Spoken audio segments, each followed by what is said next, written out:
recording? Okay. And we're recording. Okay, hang on. Oh, am I not allowed to eat?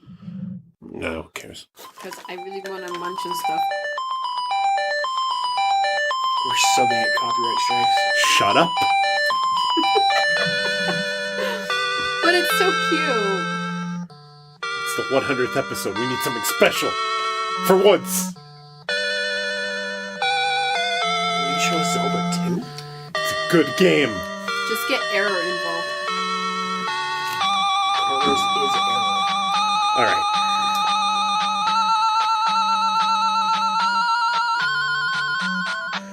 After 99 sunsets, two fat guys, Dave and Carlos, make to do 100th episode most well. Invite past guests and friends, Poe and Kiki, for glorious nationality.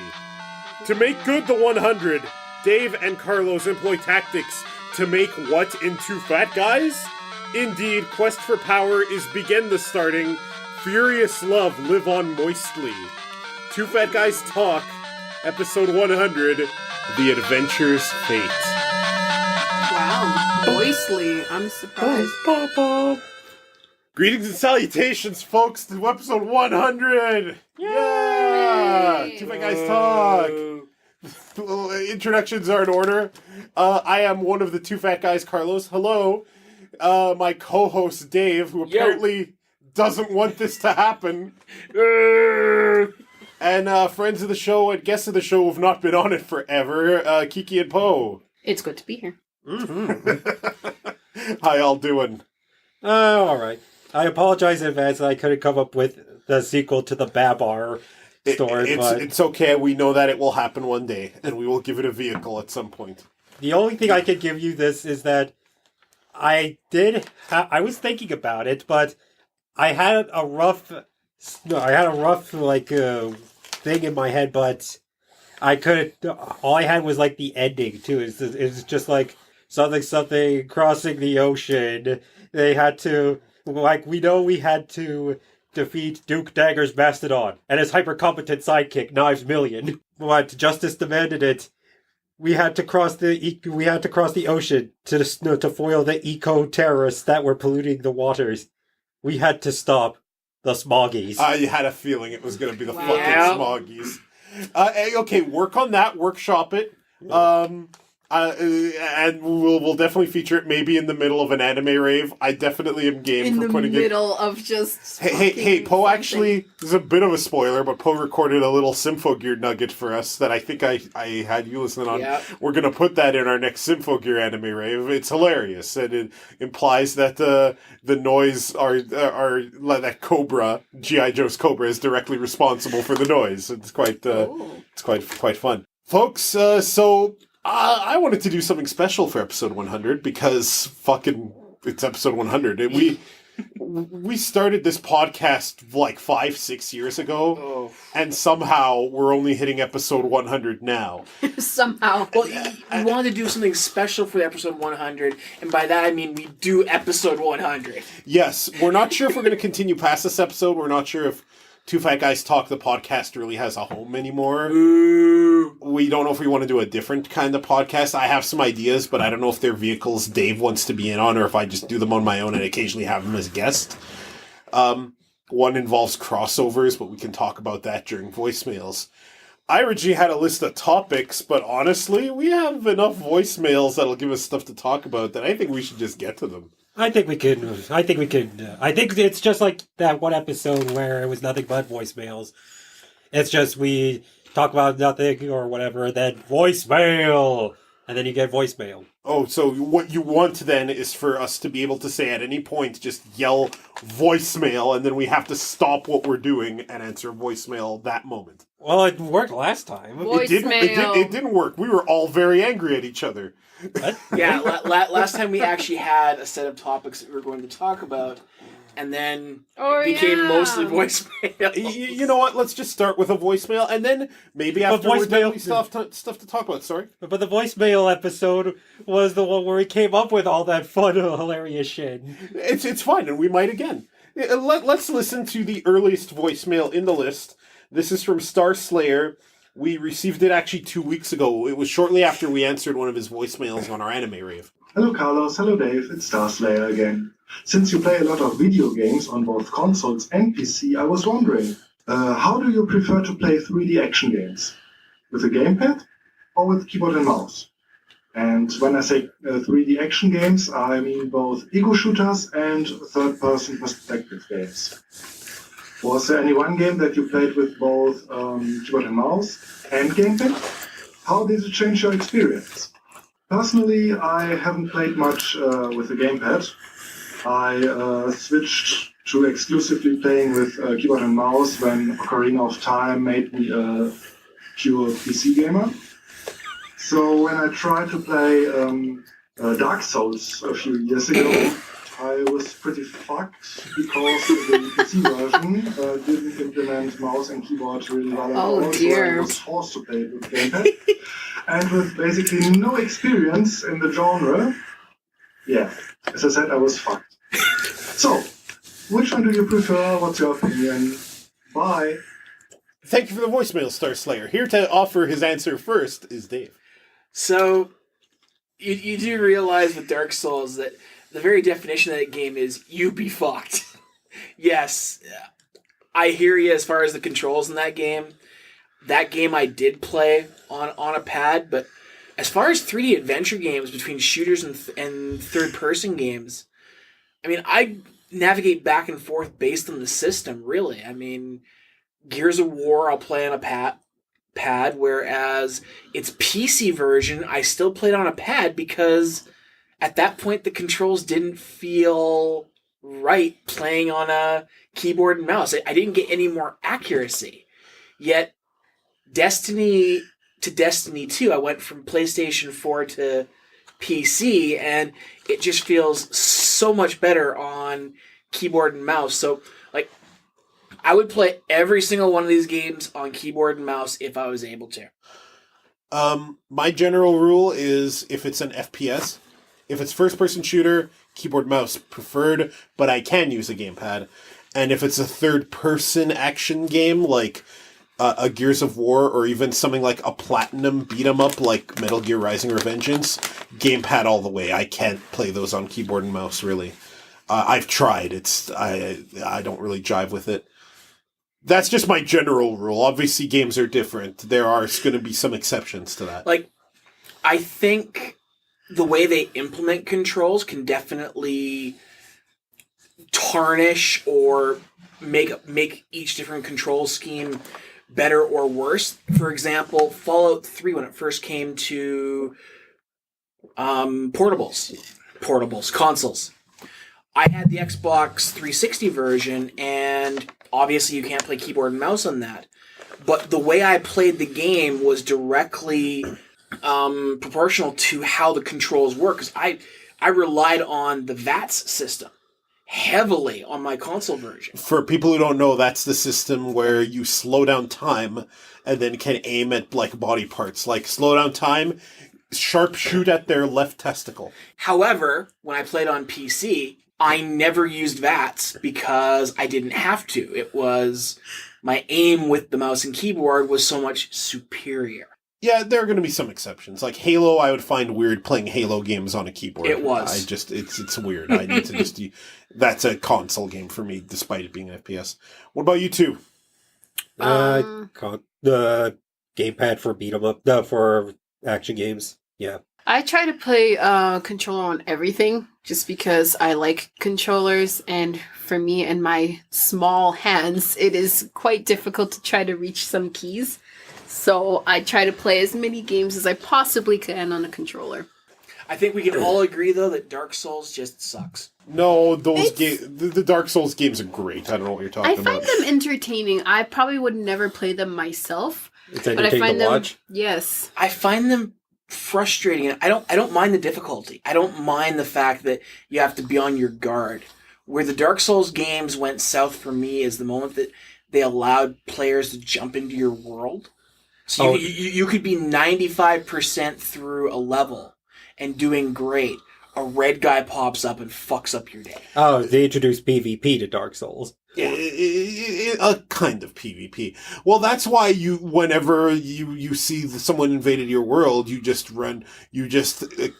clip your Ethernet cable, hard clip. Don't disconnect it, actually take wire cutters to that shit. No! I've gone through so many Ethernet cables, stopping deaths. Well, I have guess played... there's one way to do it. Yeah, the genre's fine. I own all the Dark Souls games. I've made it certain percentages into each one. All right, next voicemail, also from Starslayer from how many weeks ago? 2 weeks. 2 weeks ago. Hello Carlos, hello Dave, it's Starslayer again. I'm using this voicemail to say something to you which I wanted to write to you for like 2 years now, but couldn't. Partially because I'm not on Facebook or Twitter or pretty much any other social media, and partially because the few comment functions that should have worked on your website didn't for me. Not quite sure why. I've talked to Carlos about it when we were both still posting on Fantasy Strike. So, I've been listening to your podcast for quite some time now, and also watching your anime raves, and I'm really enjoying them, and I wanted to tell you, keep up the good work. Aww. Very entertaining. I really like you That sounds verbally sweet. walloping each other, though I have to say that I usually am on the side of Dave. So Dave, I've given you the honorary title Voice of Reason. Oh! Carlos, you have the sexier voice of you two. Oh! Keep up the good work. Maybe invite Kiki and Poe again, because I like those podcasts with those two too also. Oh, Yeah, so that's sweet. what I wanted to say. And now, ladies and gentlemen, the voice of reason versus the sexy voice. Fight! Woohoo! I am the voice of reason on this podcast. I will You are fucking absolutely. I will suplex you over and over.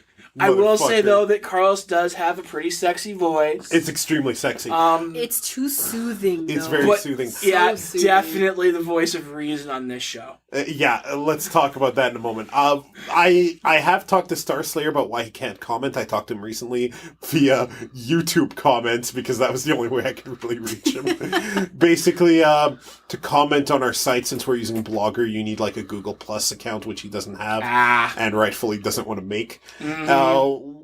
We're not going to be on Blogger forever, so we're working on that. Now, onto this ridiculousness of people saying Dave is the voice of reason. There has now been 2 people who have said this, and this is 2 more than I find comfortable. This is alarming to me. Why is that alarming? That people find Dave reasonable, because I am the voice of reason. You're not. You're obviously the sexy voice. I am both things. No, you are not. You Nope. can't be both. Why not? Because then Dave won't have a job. No, you can't do that. This is alarming to me. There love- are so many times where on the Anime Raven we're arguing hard about something, and Dave's entire point is, I disagree, and I'm like, thanks. A good one, voice of reason. I always say it in a reasonable way. Yeah, in a reasonable way, I disagree, and then you fucking eat something or wander off and expect shit to happen. Well, Still, our fans have spoken, 2 people have said you're the voice of reason. and I agree wholeheartedly with them. I agree that I am the sexier voice. I have been told that my voice is soothing. I know that Kiki sometimes will listen to our Anime Rave and start to get sleepy. I actually use it sometimes when I cannot fall asleep. Not because I don't love you guys, because I do love. Did you hear the way I said it? Dude, I love you guys. But because your voice is so soothing, I'm like, oh, I'm comfortable, and it's quite a familiar, wonderful voice. I can sleep now. I've been told by people I should record those things that help people fall asleep. Like just soothing stories. Because I've been told by people who listen to like my story podcast that they're like, oh man, Carlos, I can't listen that long. Your voice is too soothing. I get sleepy. I'm like, that's not a compliment. It is a compliment. Maybe you should read like the I don't want to say children's stories, but like Jack and Jill went up the hill. But he just said he was reading off his story. But say it sexily. I'm not trying to turn people on if I'm trying to get them to sleep. You or don't. am I? You might be. Do it right now. Jack and Jill went up the hill. And oh boy, the times they had. Oh my god. Sexy times up that hill, rolling, naked, cavorting. Oh dear. Weren't Jack and Jill brother and sister in the old rhyme? Why don't you shut the fuck up for a second and let me finish the story? Oh my god. Well, You're right, it is awesome. Also awkward. I only discovered this like a couple years ago, but That Jack going and back, Jill no. I was gonna say, like, what? No. Besides Jack and Jill, besides the fact that Tim Allen's a criminal, that What? He's not a criminal now. He served his time. When criminals Jack and serve Jill, their time. Tim Allen from Home Improvement, his character's name was Jack. No. It was his wife was Jill, and her brother was named Jack. So he was like Jack and Jill. He was like went up the hill, and there was the laugh track. Paul, is there a point to the What? I story? was Sorry. about to I say. was about to say. I was getting to it. I always found it weird that, like, a couple of years ago, that I only discovered then that back to Babar for a second. I did not. Where is this going? I did not know that Babar's wife Celeste was actually his cousin. Oh. What It was some sort of revelation. I was like, oh my goodness. You made Babar, me choke! What the fuck? I didn't do anything! I want to hear what Dave thinks about Oh. this. Yeah, voice of reason. What does this have to do with anything? There is a reasonable trajectory to those thoughts. What was it? Why don't you eat my ass?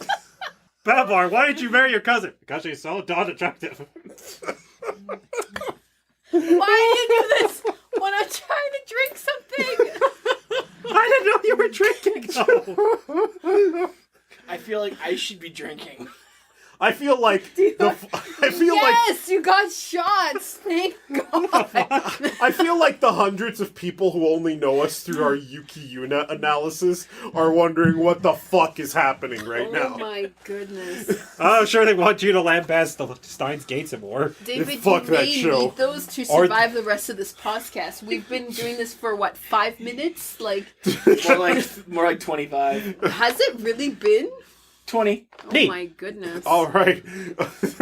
We have our next voicemail is from Rog9, yes. He says it's pronounced Rog, but he pronounces it differently every time. When was this received? 2 days ago, 9 seconds. 2 days ago. 9-second one. Let's listen. Hey, Rog9 here. I was just wondering if you guys were going to get Monster Hunter World. If so, for what system? I've No- never played it myself. I'm hoping to try it out though for PC if it ever comes out for PC. It's kind of like if PSO2, which you do play, Yeah. if it sucked. Okay, Wow. well, I'm pretty sure, though, that he's asking about the new one coming out for PlayStation 4. Yeah, Oh, the yeah. new one. Oh, That's what I'm talking about. Meanwhile, Carlos is just shitting on our voicemail. Jesus. Sorry, Rogue Jesus. 9, Now- Rogi. I've seen the trailers for it, and I will admit, it looks very graphically impressive. I'm just not too sure it's my cup of tea.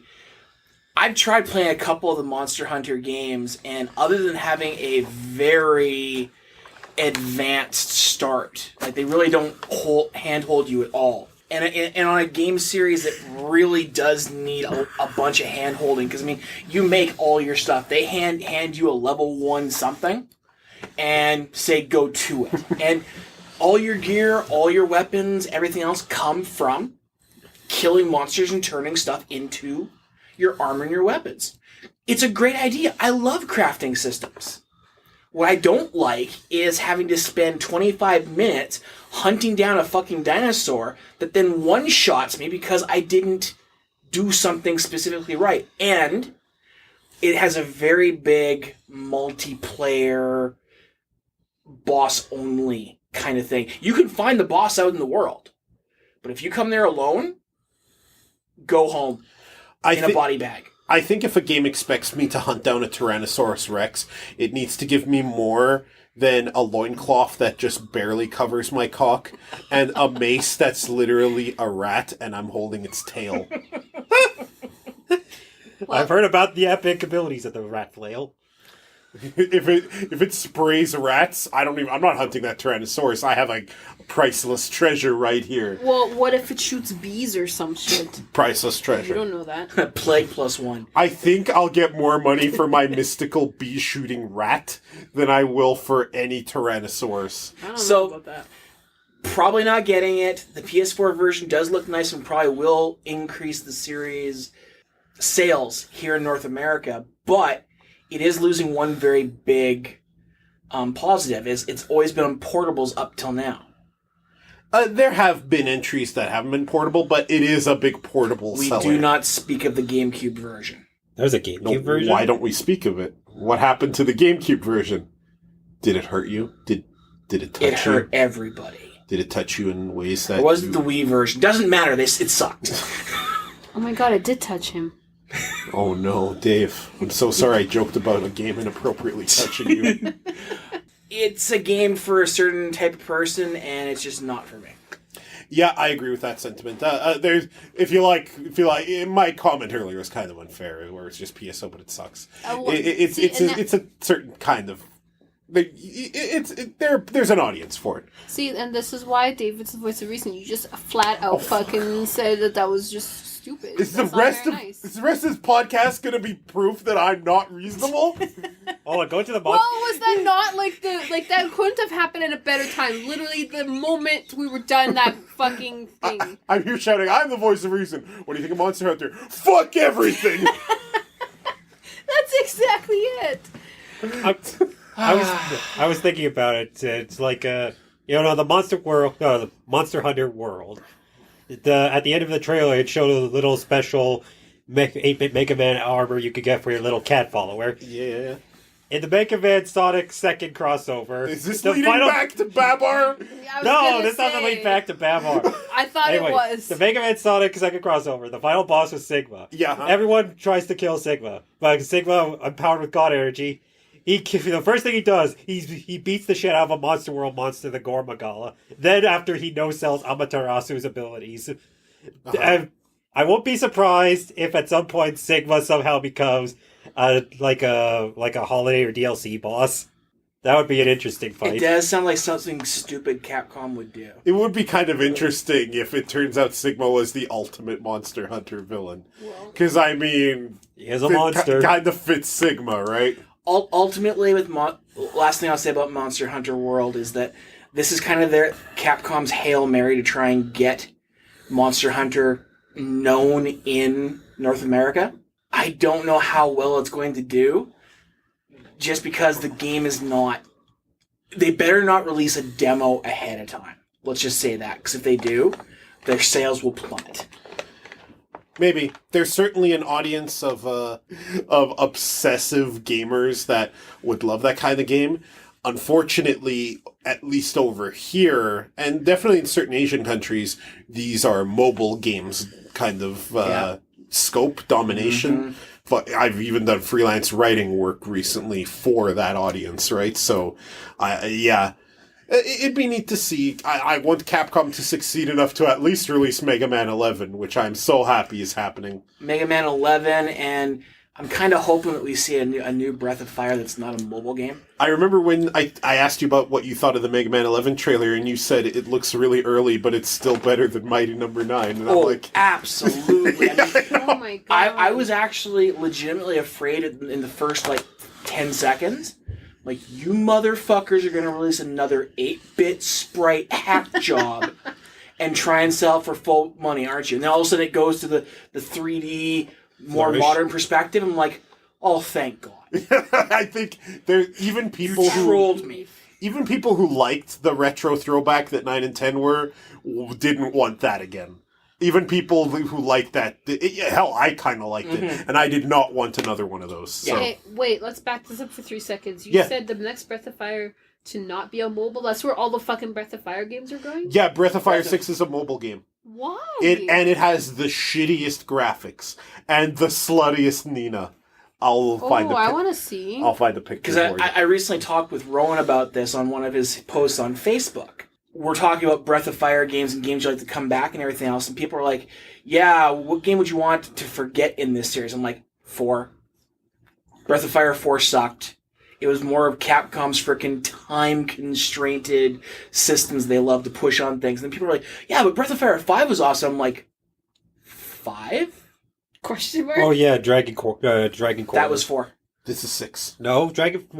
Sorry. The picture I'm showing Kiki is of 6. Sorry, please continue. Breath of That's Fire. Breath of Fire 6 Nina. No, Breath of Fire 4 was the one with Folu. Breath of Fire 5 was Dragon Quarter. Yeah, 5 was Dragon Quarter, 4 was Folu. Oh, she does. Was She it? does, is she? Yeah, Is she a Wingian person? She is a Windian in 6. It's just that Windians in that game don't start with wings or some shit. That's stupid. I don't. I think she looks pretty good. Okay, her design is fine. If you ever saw screenshots of 6, it looks like a trashy mobile game. That's too Okay, bad. so I apologize. I was mixing up my Breath of Fire titles. It's 5 that sucked, and 4 I never played. Yeah, 4 is the one that's super well animated and has the really downer story where the true villain actually gets away. Well, still better than 5s where you're under a freaking time constraint for everything. I thought that game was very audacious. It wasn't my cup of tea, but I do like that it kind of was like you play a time loop. Mm-hmm. It's kind of like you play a Groundhog Day scenario, which there are some games that use that system very well, like Majora's Mask, for instance. Sure. I've never played Majora's Mask. I I was told it's good, but I haven't played it. Personally, I think Majora's Mask is one of the worst Zelda games made. There's worse. And all the CDI ones. Okay. But that's a given. That's a gimme. That's not fair. Skyward Sword. No, I'd still put Skyward Sword above Majora's Mask. Oh, I couldn't play through. I stopped when I finally got to the point where I could jump off, and after the 6-hour mark where you can finally go to Earth, I stopped. I managed to last a little bit longer than you did. Probably 3 times. Oh, but you know what? Apparently, right after that point, it gets so good and is actually a really nice game. Is what I've heard. I'm shaking my head here. I'm sorry. Y'all know the I curse couldn't is do it. loose. The reason why? No, I just The I freaking sword. the start of the game was just brutal. It was brutal, but that sword doesn't shut up. Oh, And Phi or it Phi gets or whatever. worse. Yeah. I finally stopped. I couldn't handle it anymore.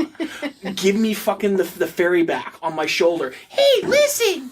Yeah. Please. So that kind of went off topic. Oh, no, I That's know. It was fine. good. It was 9-minute voicemail. 9-second voicemail led to a bunch. What's our next one? From Rowan. From yesterday. Rowan, longtime friend of the show. Awesome human being who's just fucking great. You should follow Rowan at the various links we're going to have in the episode description. Hello guys, it's been a while. So I've got some voicemail questions. Now, I haven't listened to the show in a while, so I want to know what the best pun that I've missed is. Because you guys make some great puns sometimes, and I think puns are a really important thing to share with many people. My second question is, since Disney are taking over basically everything, when do you expect Cardcaptor Sakura to enter the Marvel Cinematic Universe, and how will she do so? Next, again, since Disney are taking over everything, when do you expect to be a Disney-branded show? Ooh. What do you think about the best Breath of Fire, which is the 5th one, Dragon Quarter? We were just And talking. lastly, this was a year of Zelda. So which of the 2 Oracle games on Game Boy Color were best? And I guess, do you think that Breath of the Wild can compare to either of them? Thanks for your questions. So thanks for listening to my questions, and congratulations on 100 shows. Aww. Yay! Yay! Have fun. So, Thanks for the voicemail, Rowan. So there were quite a few questions there. So before I forget, Oracle of Seasons is better than Oracle of Ages. However, the idea is that you play one game and you use a password to play the other, where you fight the real final boss, which is Ganon. then why is Seasons better than Ages? It's just a better designed game. It was meant to originally be a remake of the original Zelda, and then it got made into a new game, and the mechanics are just a lot more solid than Ages. But Ages isn't a bad one either. I unlocked a really broken item, the red ring, in Seasons that I was able to carry over to Ages, and it basically just gave you permanent double damage. It was pretty Dang. broken. And I don't know if Breath of the Wild could possibly compare to those 2 Zelda games Capcom made, that people forget Capcom made. They also made the Minish Cap, too. Okay, there's that one. I've got nothing to say on those 2 games because I never played them back in the day, and I haven't played them yet. Though Oh my god. You were going to call it Breath of the Fire. Yes, I was. Breath of the Wild, however, was a very well done game. Not what I think is game of the year, but still a damn good game to have played. I still need to go through that. Oh my god, but I lit up when he mentioned Cardcaptor Sakura, because I was just thinking about that show, since it's, I don't know if you know that it's coming up in January! Yes? Yes! That's something we're going to have to rave. But I was just like, well, what if she's bought by Disney? Doesn't that mean she's like the best Disney princess? But she's not a princess, though. Yeah, she's not royalty. No, it doesn't. You don't have to be royalty. You don't to be a Disney princess. You do not have to be royalty to be a Disney princess. I guess you don't. Technically, Alice is, and she's not royalty. Yeah, Alice is a goddamn Disney princess. She's not royalty. Well, this is an interesting question. Rowan asked a few things. First of all, when we're going to be a Disney-branded podcast. This podcast is brought to you by Disney, by the way. I just got the news. Yeah. We have been purchased by Disney. We are now an official voice of Disney. Well, Cox, vagina, rim jobs. And we're no longer. I don't know how you did this, boys. You fucked up. You fucked up big time. Huh? Yeah, Rowan, to be honest, we swear too much. that's it. We swear too much. That's pretty much it. Disney will not want us to be officials. I always come back to this 2 words, a panda, a pussy, which killed it there. I think that was the point when I realized we will never be anything but crude. I don't know. It's like arguing which do you want, panda pussy or void elf fuckboy cock. Well, that's a very wild joke and also horrible. Yeah. So, the Cardcaptor Sakura in the Marvel Cinematic Universe makes me think that I've been kind of toying around with podcasts that I want to do and whether or not I want to do one on my own or with Dave. And I'm going to call it the Untitled Crossover Podcast, where every episode is basically someone brings up a crossover idea and it's up to me or me and Dave, depending on how this goes, to make it happen. So I think we should do a test episode 0 in this podcast right now of the Untitled Crossover Podcast. That's not the official title, I just haven't thought of one. Let's cross over Cardcaptor Sakura with the Marvel Cinematic Universe. Bonus points if you manage to somehow have Sakura and Tomoyo use the aliases Sakura Avalon and Madison Taylor. Easy. You just have to get Robert Downey Jr. involved. Uh-huh. Because Iron Man is, just like how he heard about good things about Spider-Man, he has heard about this little girl who uncovered this book, and he wants to make sure she is on his side to do good so that no one's manipulating this child. So do you think that her superhero name is Sakura Avalon? Or just Avalon? It would be Sakura Avalon because tomorrow, since she's using the Sakura cards, she just wants to keep it that. They would, well, if they're the clear cards after that, they'd be you could go with the Avalon. You could. I was just thinking it'd be kind of neat if in this universe Sakura is like one of those idols, but she's popular the world over. But Sakura Kinomoto is her real name, and her idol name is Sakura Avalon, is kind of the nod to the dub name. And her manager is Tomoyo, but she uses the alias of Madison Taylor. That's amazing. And her boyfriend Shoran Lee, his alias is Lee Shoran. That's the laziest one. No, Oh it's my God. Lee Showron. Yeah, Showron, like Oh, SHOW. yeah. Back in our place, we still have the Cardcaptor Sakura trading card We game. just found that recently. We're like, whoa, why do we even have this? How do you play? The teacher's name, her dumb name, I just remembered, her name was Layla McKenzie. Oh, that has to be worked into the crossover somehow. She's working for Doctor Strange. She's working for... She's Doctor Strange is the obvious mentor for Sakura. That's just what I was going to say. Doctor Strange would pop up in Japan looking for powerful magic users, and he would bring on both Lee and Sakura, and to hide from what country they come from, she could be Sakura of Avalon. Oh my god. Yeah, that works. But here's the thing. How do we marry the idea of cute little Sakura fighting Dormammu? Dormammu Very- is well above Well, any she- villain she's ever had to That's fight. very easy now with the clear cards. Yeah. The clear cards are offensive cards. That's right, and you They're see how they're turning- mechanical and stuff like that too. Yeah, But if we need a they're warp, turning her into a warrior. if we need a warm-up boss, she could practice on Baron Mordo. Oh, fuck, Oh anyone my can god! practice And on since Baron they're so Mordo. mechanical, oh my god, that's why is that working? So between Doctor Strange, And Iron Man, oh, who Iron are her Man, mentors. as well as Yeah, Scarlet Witch, how much magic teacher potential do you have? Because you right there, you even have the whole.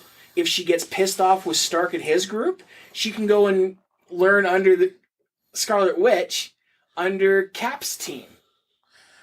You want Sakura to join the Avengers? Oh my god! Why not?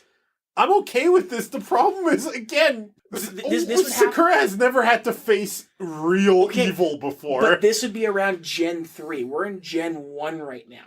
True. So we've gone back in time and incorporated Sakura movies into the timeline. Why not? It could be Well- happening in Japan while no one's paying attention. Sakura didn't Yeah. really... Outside of Tomoya's... You're right. Yeah. Sorry, outside of Madison's videos of Sakura, there was no evidence of anything. Do you see why we should do this podcast, Oh, Dave? I do. I do. She was too busy teaching the Silver Samurai a lesson. That was Lee. Lee was the Silver Samurai's teacher. Oh, God. But yes, oh my. Oh, and since Disney bought Fox, Silver Samurai can now be part of the Marvel Cinematic Universe. Yeah. Is Sakura on the same counter Earth that the mutants are? Would she- No. Actually, I like Dave's idea where she's always been doing this in Japan. We haven't really seen Japan in the MCU, right? No, that's right. She was busy on a school assignment when Wolverine was in Japan.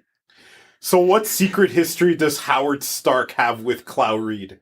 Magic during the battles against the Nazis. Wait, no, what?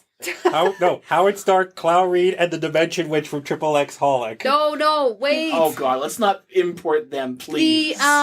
In the latest, from what you've been reading the Clear Card arc as well. I'm one or two chapters behind, but don't worry about ruining it. Okay, so they mentioned that there's a magic, kind of like, not a council, but like, where other magicians are known, they have a little D in their name and stuff like that too. So the higher arc magicians or whatever, there has to be somebody in the Marvel universe that's like, high up in the, maybe they have not a cult, but like the Marvel Illuminati. The Illuminati isn't really a magic organization. They were an organization of people who were from all walks of life. Doctor Strange was one of them, but so was Professor X, Tony Stark. They were Black Bolt. looking at world-ending threats, which is why they got rid of the Hulk. And that was more than just magic users. Yeah. my train of thoughts is starting to go. Magical but, Council. No, They but like, kept what the if, universe. oh darn, I wish I could just replay your voice in my head. You were mentioning, Does it have anything to do with the Magic High Commission of Star vs. the Force of Evil? yes. Which everyone in this room Yes. is caught up on, except for the Christmas episode, which you don't really need to watch to know what's happening. because like the High Commission, whatever, that's Disney, right? It is. Star vs. the Force of Evil is Disney. Yeah, so then she could be friends with Cardcaptor Sakura. Star, I should say. Star Butterfly and Yeah. Cardcaptor. What a motley team. Um, The issue is Star Butterfly is not yet part of the Marvel Cinematic Universe. it will be after Cardcaptor Sakura is. Oh god, but then that means Bill Cipher will be part of the Marvel Cinematic Universe. Oh god, this is getting too big. Bye, Thanos. Bill Cipher versus Shumagarath. Oh god! How did this happen? Keeks, but what are your thoughts about the Magic High Commission? You think that Sakura should be part of this, or maybe her brother is involved somehow? Well, his magic is regrowing back, so maybe not necessarily her brother, but I mean, Cloud Reed is part of that fucking High Commission. Cloud Reed is still alive in this scenario and has been working with the Avengers. Yes. Maybe he's part of that same group that Doctor Strange is a part of. Why wouldn't Ariel be the one who's... Oh, maybe. Well, because his magic got split in half. So if it was like the manga, then a part like his, because the manga his soul split in half, but not the magic. That's why Sakura had to change the colors to split the magic in half.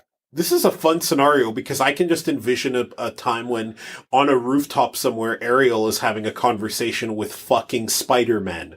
Yeah, how cool is that? See, this is what this crossover podcast would basically be. Except it would be like an hour long every crossover and there'd be fights. You know what this reminds me of? That stupid fucking image that we've been shown before, but it's awesome at the same time. All those disparate characters that have nothing to do with each other, Yeah. like the movie poster that dramatically has Spider-Man, Bob Ross, Yugi from Yu-Gi-Oh! No, that other image where Oh, it's the just gang like, of the useless, like Yamcha, Oreo, Speedwagon. No. That one image where someone drew where that girl from Hey Arnold has like the little... Oh, yes, I yeah. remember that shit. And Eggman's like, where's he attacking you? It's inside her mind. Get her out of Ava Unit 1. And What? Rorschach's like, oh no, we're too late. Babidi has possessed her. Yeah, And Pinocchio's like, oh! That shit. Rowan, thanks for stirring the creative juices.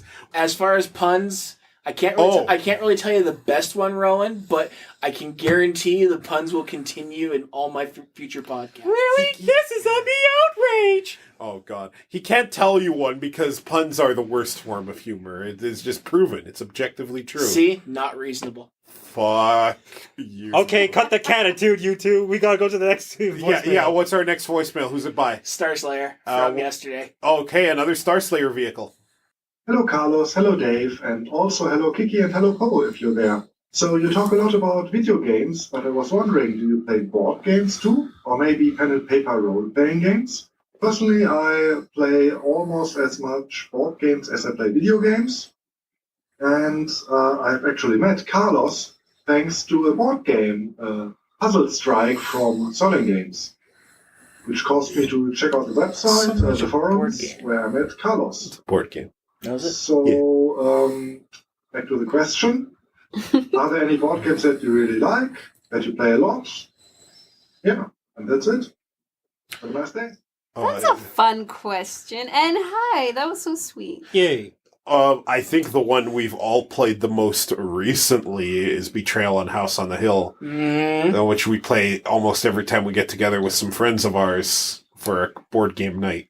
There's an expansion to that game. I keep putting off not getting it, but That's funny because we still haven't even gotten all the scenarios in that Oh, game. Jesus, how many scenarios are there? Like 100, and we've played six? there's 50 Like- in that one, but Okay. yeah. I personally do love board games. I don't own a lot. I think it's just because I grew up with board games, so I've always liked board games. I haven't played a lot of pen and paper, like Dungeons and Dragons or anything, but I would love to give that a shot. I've been secretly making a D&D campaign for you guys, Yes. but we'll see if that happens and when. I would love to do that because that sounds like a blast. We played card games as well. The most recent I introduced them to is called Werewolf. The Werewolf's great. I had a lot of fun playing Werewolf. That one's a fun one. Throwing Dave under the bus every time. Didn't work, but No. again, And I was have no reasonable, and they... And I have no poker face either. No, you don't, Poe. Katrina was so mad at me that I was convincing people not to kill me when she knew I was the werewolf. Go on, Keeks. I don't know if you guys played it, but I've played Apples to Apples. That's a fun one. We played Catan before a few times. Yeah, Settlers of Catan. I've played, what's that dirtier version of Apples to Apples? Cards Against Humanity? Oh, that's a great game. But, you know, the funny thing about Apples to Apples versus Cards Against... I know Cards Against Humanity is a lot more just, like, in your face, but just the implications you can do with Apples to Apples, I think that's what cracks me up the most. Like, with something innocent, but it is just twisted the wrong way. Just tickles my fancy. Or I should have said is extremely my cup of tea, since that's what you guys have been saying all evening. Yeah, no, that statement's my cup of tea, Keeks, and there are definitely some board games I wish I could have played more. Shadows over Camelot is an interesting co-op board game where you play as a bunch of Knights of Camelot, and you take turns. One player introduces a threat they think the team can handle, and then everyone else has to cooperatively tackle the threat. So it's basically playing against the computer, in quotes, because there's no computer. It plays itself with multiple people. Yeah. Here's the catch. Somebody's a traitor, and you don't know who it is. At the beginning of the game, everyone's dealt a secret card, and that card is either that they're a noble knight of Camelot, and there's one traitor card in there. Or, actually, you're supposed to shuffle one more card than there are people, so it's entirely possible there's no traitor, and you don't know that. So every time someone makes a decision of what to tackle, there's always that question in the back of your mind. Are they picking at something we can't handle on purpose so that they can win? It's neat. You can actually play that game entirely co-op with no traitor. Just take the traitor cards out. We're trying to win against the condition. And that's the only time I ever played it, to try it out with some people. And we never got around to trying the traitor version of it, which I think would be so much fun. To just know from the beginning that you have to screw everyone over, but try to hide it. Definitely, Betrayal on House in the Hill is a big one, because I've been playing a lot of board games with you and the group. Mm-hmm. But as far as board games that I tend to play with my other friends, Quarriors is a big one. You have other friends? Yes. I played Quarriors. You let me play Quarriors. Quarriors is a fun dice game that anybody can get into pretty easily. It was fun. I've got like 4 or so expansions to it, so that's been a neat little twist to the game. DLC has gotten out of hand. Yes, DLC has gotten out of hand.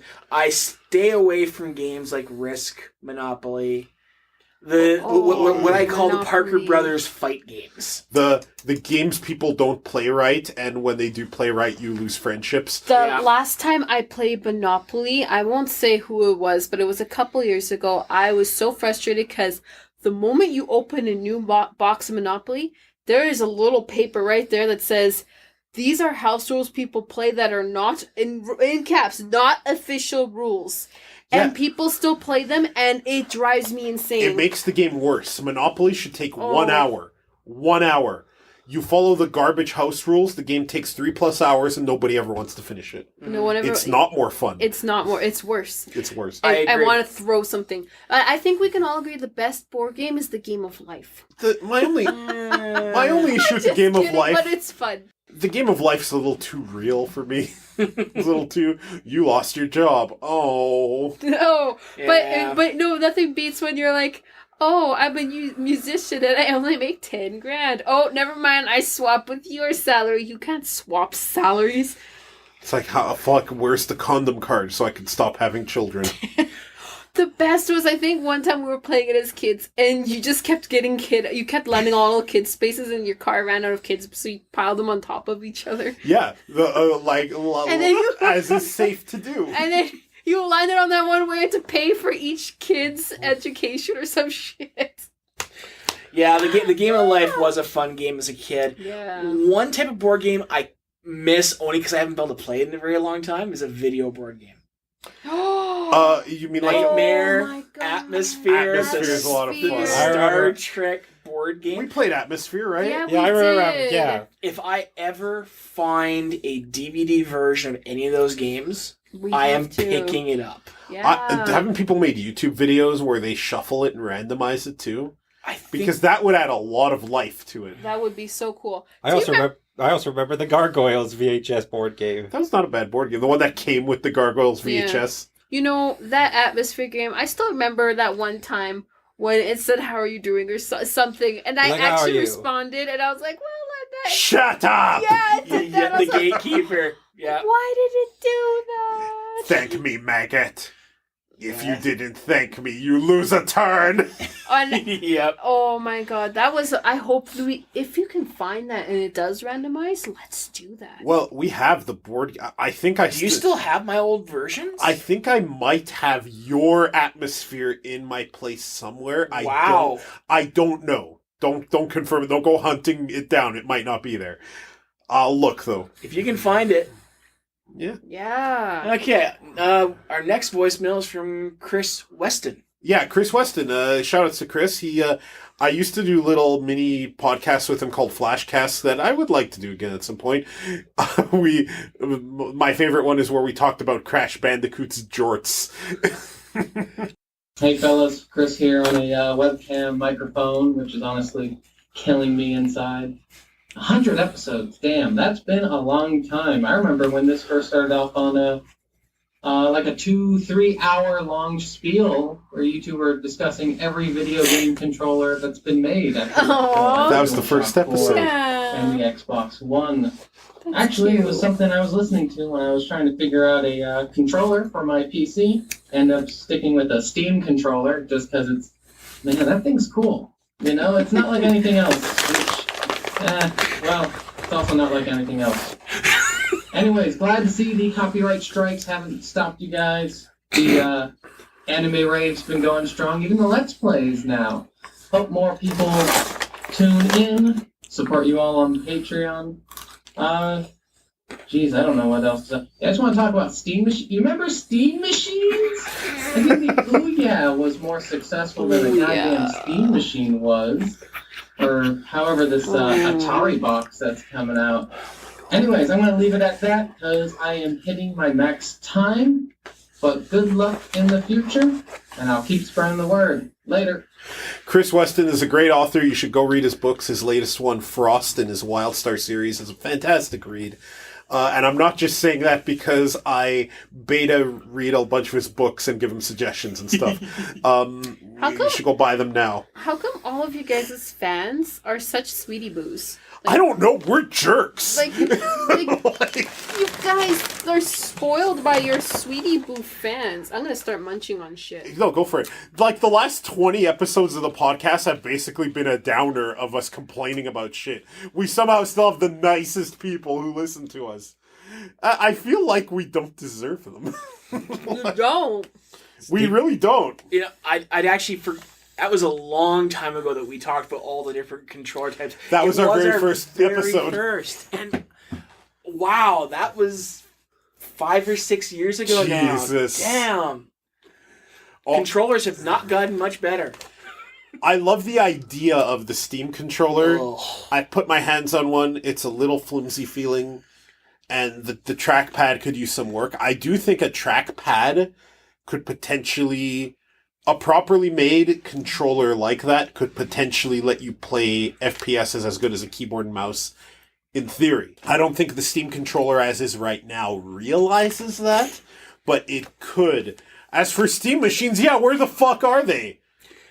Back to the Steam controller for just 1 second. Mm-hmm. You know what the funny thing is? What they tried to do with their little circle pad thing is what the Vive does right. Yeah, when you first got your HTC Vive, which we actually tried earlier today, a bunch of us, I looked at those and I'm like, yeah, those are trackpads. I have heard some people say that their trackpads give them trouble on that thing, though. Like any controller, you're going to have some that just have some problems. I do think the trackpad is kind of the way to go to make those happen, like to truly give you FPS keyboard controls in a gamepad. Yeah. But the Steam controller needs another iteration, I think. Oh, it needs 1 or 2. Mm-hmm. You know what doesn't need a new iteration? The Steam machine. Here's my great idea to get my machine, get Steam further out there. I'm going to give you was it a Linux box? I believe it was a Linux box. They were mostly Linux boxes. So I'm going to give you a Linux box at about twice the price that a person could put it together for themselves. That is compatible That with like is 10% of the compatible library. with less titles than the Mac. And you're going to pay twice as much for this. If there was some way to bundle PC games in a way that they were kind of platform agnostic, like they could be bundled in a way that as long as your hardware met a certain requirement, it could all play, the Steam boxes could work great. Unfortunately, most PC games are Windows. And even the Mac stuff, which is probably the second most popular platform for PC games, you only have a few really dedicated... Did you just seriously pour like 2 millimeters of a I was drink staring at into your cup? that big What ass are you cup. going to drink? I looked at that and You I was have like, I know It was making a splashing sound, so I stopped. I thought for real No. you were gonna fucking no. We've been munching and shit. Pour your drink. I thought for real you were gonna take a little sip. I'm like, he clearly has a ton left in that bottle. Hang on. I wish that was on video. Or I can do this. Oh, with the pinky out. Very dapper of you. What the fuck was I talking about? Right, platform Steam agnostic. machines. Yeah, Steam machines. I remember Steam machines. I wish they had succeeded. But the problem with the Steam machine was they were just kind of like an Alienware style logo to a pre-assembled machine that had no set specs. Everybody jumped on it because, ooh, we can put a front end onto a computer for Steam and we can get our name out like this. No, you can't. It was like somebody buying 100 Lenovo's, slapping on the label Steam Machine with a little sticker over top of the Lenovo label, and trying to sell it. it didn't help that the Steam OS was the most impossible thing in the world to get running on a Linux machine. I had a Linux computer I tried to make the Steam OS run on. It was a travesty amount, like the amount of steps, and this is a number, was a travesty amount of steps to set up, and I still couldn't get it running on my dedicated Linux box. It's just, it was a good idea because there was no, it was like having a console with all kinds of internally replaceable parts with no specs. If you're going to do something like that, have a base level of specs and then go from there. That way you can have, prices that would be manageable, but it wasn't. It would be nice if it had worked and if it was this weird platform agnostic world, if it was that world where you could say, I could get one for KIKI and Poe and they could plug PSO2 into it and it would just work. Yeah. And the only reason they needed is PSO2 and occasional word processing that they could use LibreOffice for. Keeks, are you just dancing now or are you going to sit down? I was thinking about what I wanted to put in my mouth, so I was just like, I hope that stays. Well, it probably will.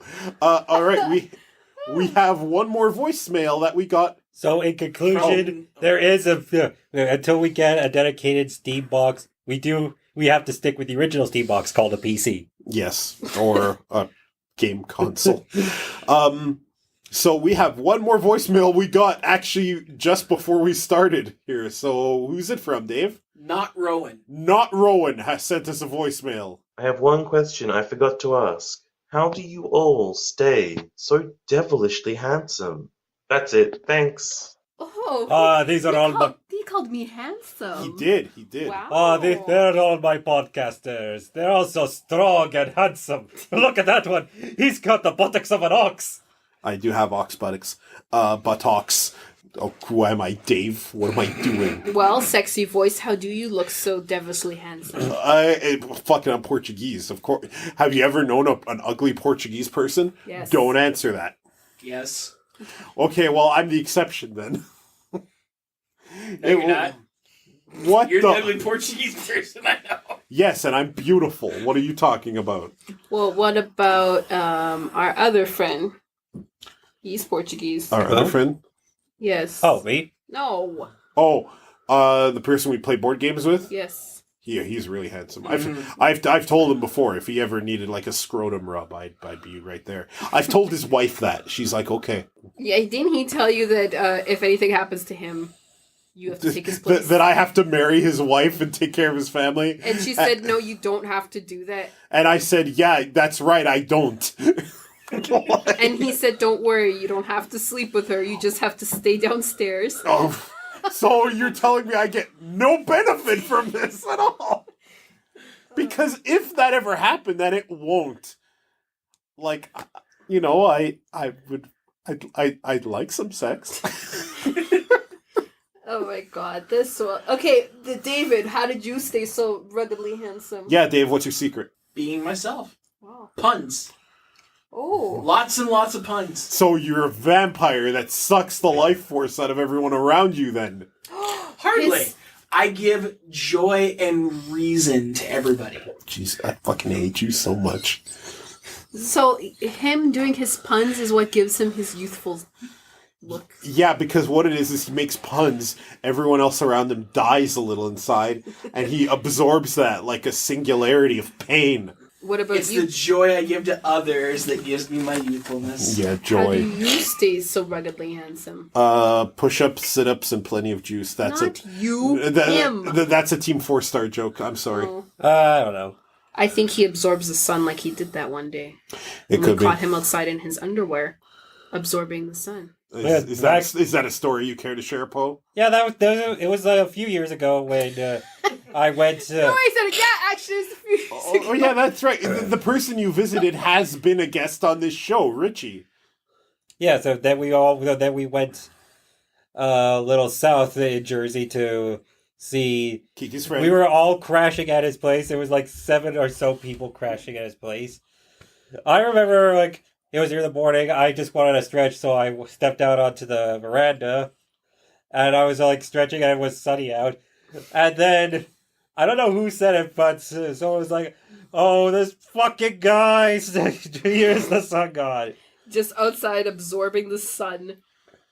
Isn't there a part to the story where you were outside completely nude? That was No, another time. See, That- okay, that- hang on, hang that's on. part. Is that a story you don't want shared? No, I can share it. It was like a couple years afterwards when I was visiting my friend in Jersey. They had they temporarily had a pool. For friend of the show, Richie. Yeah, friend of the show, Richie. I wish They had Richie a was pool. telling this story. It was amazing. They had a pool, and sometimes I would just go out and swim. Oh, I would just go out there for a little bit. Well, I don't really swim. I have a phobia of putting my head under the water. So, but anyway, I went out to swim. I went out to the pool one day. I forgot to Bring your swim trunks. Yeah, I forgot to put in my swim trunks. So, using a towel to cover myself, I went into the pool nude.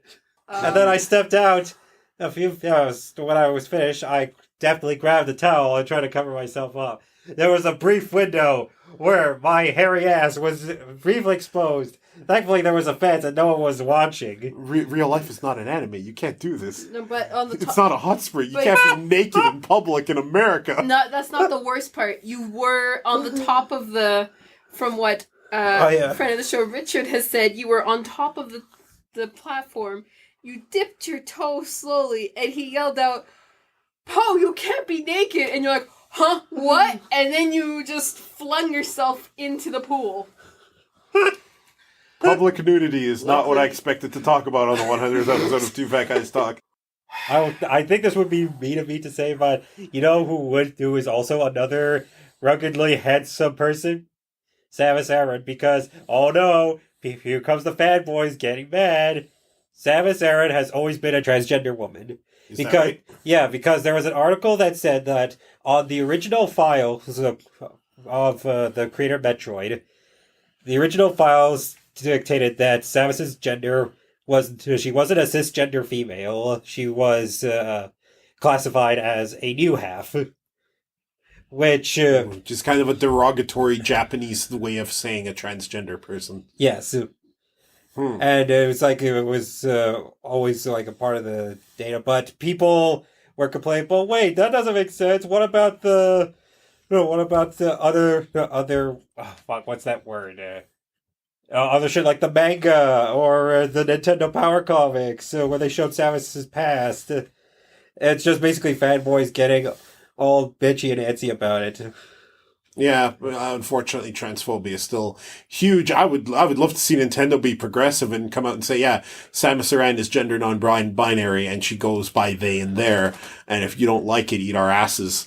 But Or Nintendo she can is just call herself she, like she's been doing. yeah, no. If she identifies as female, Yeah. which we clearly she does, but I don't trust Nintendo to be that progressive. Can we talk about how Ryan Reynolds is going to be Pikachu? Whoa! For the Hey You Pikachu, no, for the Pikachu Detective Pikachu movie. Yeah, Pikachu played by Ryan a fucking Reynolds. Wait, Well, wait. Pikachu talked in the last. Oh yeah, I heard about. I saw heard that about scene. that dumb shit. What the hell is that Pikachu garbage? can now speak English. Why? He gave up one of his moves. He invested too many EVs out of his like shitty physical attack to put it into talking like Meowth did. Well, I just find it funny that if this was a few years ago and it was Ryan Reynolds going to be Pikachu, I'd be like, what kind of fucking train wreck is this going to be? Now I completely trust Ryan Reynolds to knock this out of the park. Ryan Reynolds is lovely. If Ryan Reynolds did another Green Lantern movie to integrate into the... Let's not be silly. Well, hold on, no, because I mean... the DCU, I mean, as long as he's given some creative freedom like they would do with Deadpool... That's exactly what I was going to say. He can make the character great. Let him have a little bit more creativity. He wasn't a bad... He didn't play the role bad. He just had a bad script to be in. I'd rather we just let him be Deadpool and Pikachu and get a new woman Green Lantern. I'd like that too. Yeah. Who can still be Hal Jordan. Mm-hmm. Mm-hmm. Why don't we just have Nathan Fillion be Hal Jordan? Oh man, Nathan Fillion's so ruggedly handsome. And he voiced Hal Jordan in a couple of DC movies and fit completely. It was perfect. He was so perfect as Hal Jordan. Holy shit. Not to toot my own horn, but you never asked me how I stayed ruggedly handsome. Well, here's the thing. When we were asked, you said you said Rowan called me ruggedly handsome. And I think that was your opportunity. But hey, Mike's yours. How do you stay ruggedly handsome, Keeks? Well, now I'm not going to answer you. Fuck you. Folks, this has been episode 100 of Two Fat Guys Talk. Get back there. Wait, do we have anything else to talk about other than Kiki's rugged handsomeness that she's now refusing to talk about? Beats me. Why don't you open your paper and see what we got to talk about? Oh, I already opened the paper. And I think we covered everything during the voicemail answering. Oh, seriously? No, I had paper? I had Why Did It Take So Long to Reach Episode 100, Mega Man fucking 11, Midichlorian Ball Z, which we don't need to talk about, voicemail, and Christmas music etiquette, which is going to be a hyper-fast topic. I heard a Christmas song on November 1st. Fuck that. Oh my god. Oh, no, mine wins. It was July 21st Christmas song. Yeah, you heard it on the radio? I heard on the radio. I was getting ready at work. We put the radio on, trying to listen to jams as you're getting ready, setting up for work, and I hear fucking, I don't even remember which Christmas song, it doesn't matter. And the radio announcer was just like, oh, and we're getting a lot of hate mail right now and hate text messages. Mm-hmm. And the reason for them playing a Christmas song was a wedding. Yeah. It was a Christmas-themed wedding, and they wanted it to play because it was their song over the weekend. And I'm like, keep that shit to yourself. I don't need to hear that shit in July. Get that out of my face. How much hate do you have to have for your wedding guests that you have a Christmas-themed wedding? In July. Any time of year. Jesus. But I'm a Scrooge who hates Christmas. That Christmas, the very sight of that Christmas tree offends me. No, I said that Christmas. Leave David's Christmas tree alone. Oh, I don't want. Fuck you, tree. No, leave the tree alone. It's beautiful. I honestly think that whatever month an event happens in is the earliest you should see decorations in stores and music. I stopped listening to 2 different radio stations I sometimes pop into on my radio going to work because on November 18th, they switched over to Christmas music 100%. Ew. And the other one was doing it about 50%. That's disgusting. It's like, guys, come on. December, fine. Exactly, that's how I feel I shouldn't have been seeing Christmas decorations up in September in Costco. Well, maybe they were just lazy and didn't want to take them down from last year. No, it was brand new. What if someone's like permanently out of sync where they put up Christmas decorations in October, but they're down by November and it's every October. That would be weird. Or they just did what your father did for the longest time, just put them up once, was so sick of doing it every year, just left it up. Those are our outdoor lights now. Just left it all year. I thought that was the best. I approve. And because every time we were like, oh, who's outside? Turn on Christmas lights. And everyone's like, what the hell? And his reason was the best. I'm not going to go out there every year. Nuts to that. I agree. As somebody who used to have to put up 2 houses worth of Christmas lights, I approve of just leaving those sons of bitches up. Fuck these days. Look, if you live in a household that wants to have a Christmas tree up, the people who want a tree can handle that. Mm-hmm. I wouldn't if it was just my choice. My Christmas tree here? Yeah, this looks like an easy to set up tree. Guess what? It took me a total of 11 seconds. Nice. It took 11 seconds to set up because I went to my room, I opened the closet door, I grabbed the tree out, I put it on my desk, and I turned it on. Yay.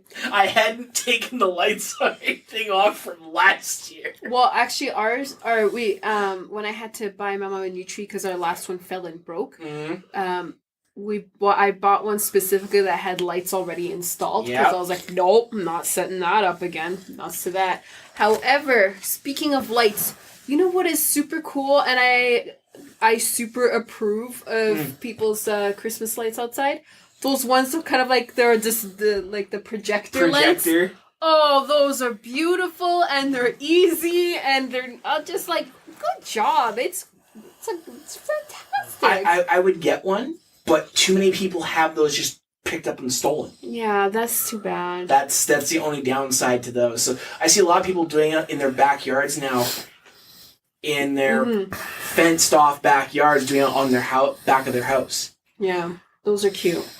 Fuck Christmas. Oh, wow. Quit being Scrooge. And with that, we end the 100th episode of Two Fat Guys Talk. Will it be the last? What does the future hold? To be continued? Will there be an episode 101? Will this indeed be the last one and we move on to a different kind of podcast?